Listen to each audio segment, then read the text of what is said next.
Hi welcome to Somashekar Reddy GK classes. ఈరోజు మనం సంక్షిప్తంగా జనాభా గురించి మాట్లాడుకుందాం.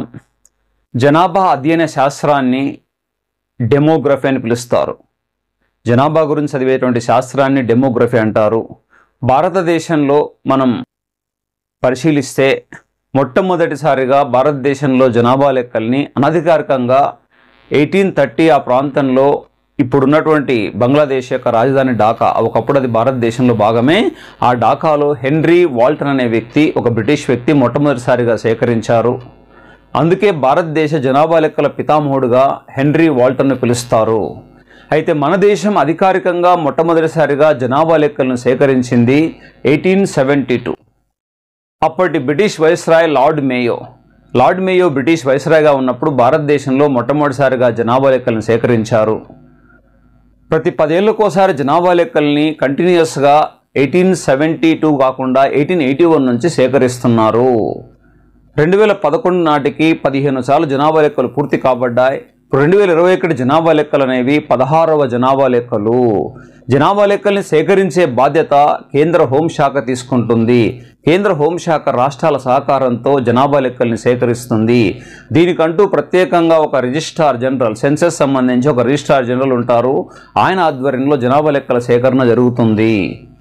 మన దేశం మొట్టమొదటిసారిగా జనాభా లెక్కల్ని సేకరించినప్పుడు 1872లో కేవలం 15 కోట్ల జనాభా మాత్రమే ఉంది. 1901 నాటికి ఆ జనాభా 23.8 కోట్లకు చేరుకుంది.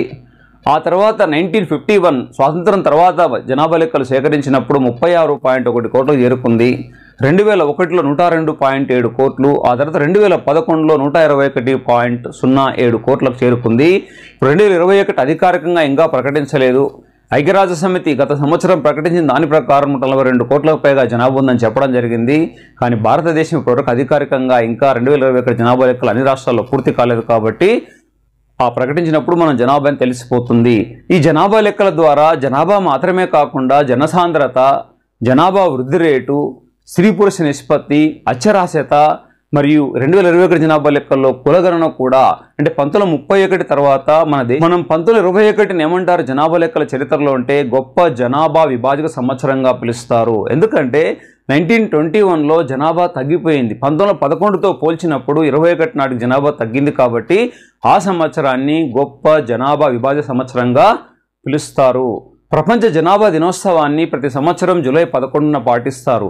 ఎందుకంటే ఆ రోజున ప్రపంచ జనాభా 1987లో 500 కోట్ల కంటే 5 బిలియన్లకు చేరుకుంది. కాబట్టి అప్పటి నుంచి 1987 నుంచి ప్రతి సంవత్సరం జూలై 11న ప్రపంచ జనాభా దినోత్సవంగా పాటించడం జరుగుతుంది. మన దేశంలో కూడా జాతీయ జనాభా కమిషన్ ఏర్పాటు చేశారు. దానికి చైర్మన్గా ప్రధానమంత్రి కొనసాగుతారు. ఐక్యరాజ్య సమితి కూడా యుఎన్ పాపులేషన్ ఫండ్ అని చెప్పి ఏర్పాటు చేసి దాని ద్వారా కూడా జనాభాకు సంబంధించి అన్నీ కూడా వివరాలను సేకరిస్తుంది. కాబట్టి మనం జనాభాకు సంబంధించి కొన్ని ఇట్లాంటి ముఖ్యమైన విషయాలని గుర్తుంచుకోవాల్సిన అవసరం ఉంటుంది. Thank you.